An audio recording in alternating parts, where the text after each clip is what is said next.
In this lab, we're doing TLC analysis to figure out the identity of an unknown compound. The 4 possible compounds this week are caffeine, acetaminophen, salicylamide, and acetylsalicylic acid. TLC stands for thin layer chromatography. It's a separation technique that uses the difference in polarity of our samples to separate them. So we have 2 parts. We have a mobile phase and a stationary phase. Our stationary phase is the silicon dioxide layer on the TLC plate itself, and our mobile phase is the liquid we're putting it in. This week it's going to be 95 to 5 ethyl acetate to acetic acid. So we have a polar stationary phase and a non-polar mobile phase. This is called normal phase TLC. Reverse phase would be if you switched them. If you had a non-polar stationary phase and a polar mobile phase. So in this case, the liquid is going to travel up the silicon dioxide layer, and our compounds are going to separate based on their absorption to the stationary phase. So the more time they spend absorbed to the stationary phase, the less further it will travel up the TLC plate. At the end, we're going to calculate an RF value, which stands for retention factor. This is the distance the product moved divided by the distance the solvent moved, which will compare to the known products and figure out what our sample is. First, we'll need about 5 to 10 mils of our mobile phase. In this case, it's 95% ethyl acetate, 5% acetic acid, and a beaker. The size of the beaker doesn't really matter as long as you can fit the TLC plate in there. I'm using a 250. And the amount you'll need will vary based on the beaker, but you want about less than a centimeter of solvent in there. And then we will cover it with some aluminum foil. That's a good amount. And we'll go get the aluminum foil. Alright, if you want, you can put a piece of filter paper in there to help saturate a little bit. Most of the time it's not needed though. The aluminum foil should work just fine. Alright, in this lab there's several pre-made unknowns. I, at the moment, don't know what any of these are, so I'm just going to go ahead and select one. And that's the one we're going to use today. So this is TLC unknown 16. So now our goal is to figure out which one that is. Alright, so here's our TLC plate. This white layer on top, you'll notice there's 2 layers to it.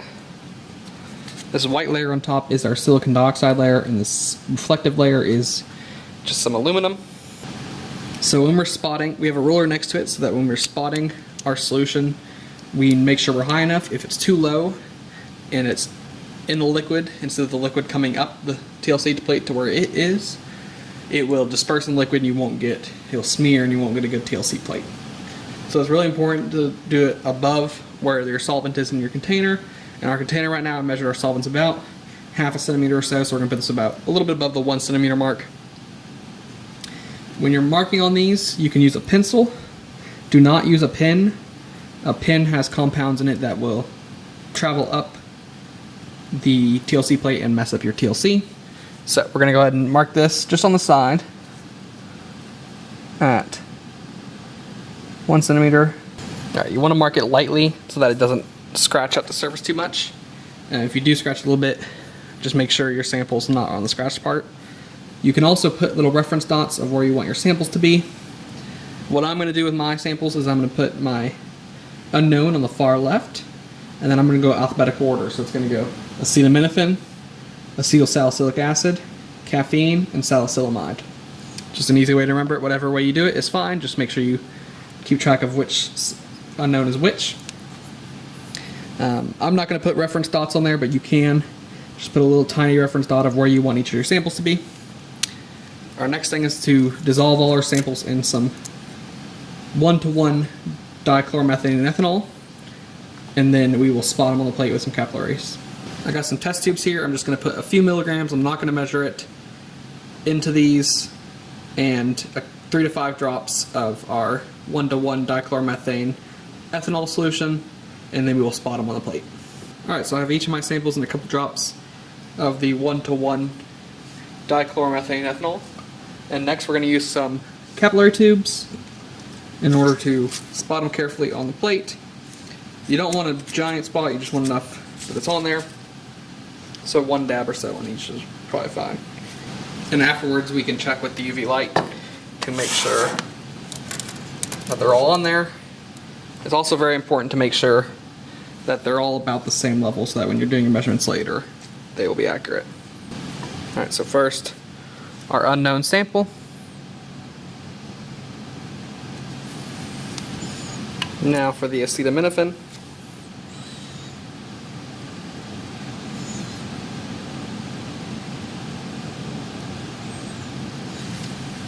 Now for the acetylsalicylic acid.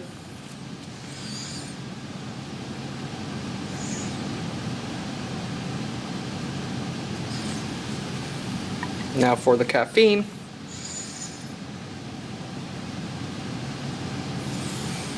And finally, the salicylamide.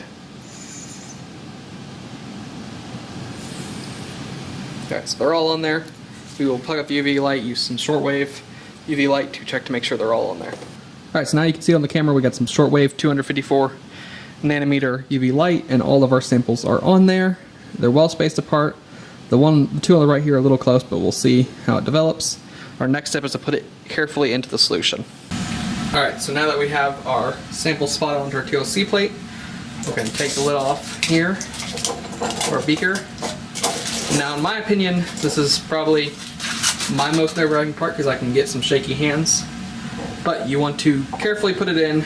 I recommend using some tweezers or something in such a way that, again, none of your samples go below the solvent line and it enters all evenly at the same time. If you enter it this way, they'll skew and travel not straight up the plate. So you just want to carefully put it in. If you do mess up, you just remake a new plate. It's okay. But you just try and carefully put it in all at the same time. That's pretty good. And you let it stand up against the side. And now we put our lid back on. Carefully not to disturb the TLC plate. So I'm not going to put it on too tightly. And now we will wait until it's about 3/4 of the way up.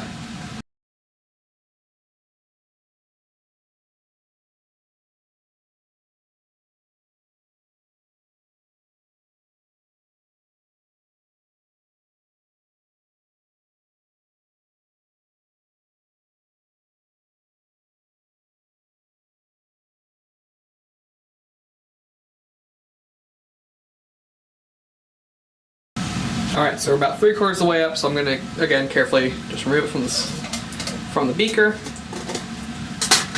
There you can see, about 3/4 of the way up. And then first thing I'm going to do is mark where the solvent is right at this moment. Alright, so the next step, we've marked where our solvent front traveled to. You then want to use the UV light to mark the shape of where your spots are. We got pretty good development here. None of our spots smeared together. If they do, you may need to redo it. But you'll want to take note of the color, shape, and how far it traveled up the TLC plate. So we'll go ahead and get marks around where all of our samples are. Alright, so we have marked out where our samples are, and we have 3 up near the top, all look like they're in a row together. We will calculate the RF values at the end. But another thing to pay attention to when you're looking at your sample under UV is color. So sometimes you can have samples that are really close in polarity, and if we let it develop really long time on a really big plate, they may have separated. But with the limitation of the plate we have, they're all still quite close together. In this case, the next thing you want to look at is the color. So we have three dots up there. The 2 on the outside are both purple, and the one in the middle is like a reddish brown. The fact that so remember our sample is on the left, it is purple, and our salicylamide on the right is purple as well. So this identifies our unknown compound as salicylamide. When you are measuring your RF values, you measure from the start down here at that line where you dotted them all, and you measure to the middle of your spot. Alright, so now we're going to make our measurements. Again, start from where your solvent line started. So our solvent traveled 4.2 centimeters. And we'll use that to compare to all of our samples. Our unknown traveled I'll say exactly 4 centimeters. Our acetaminophen traveled 3.3 centimeters. Our caffeine traveled 4.1 centimeters.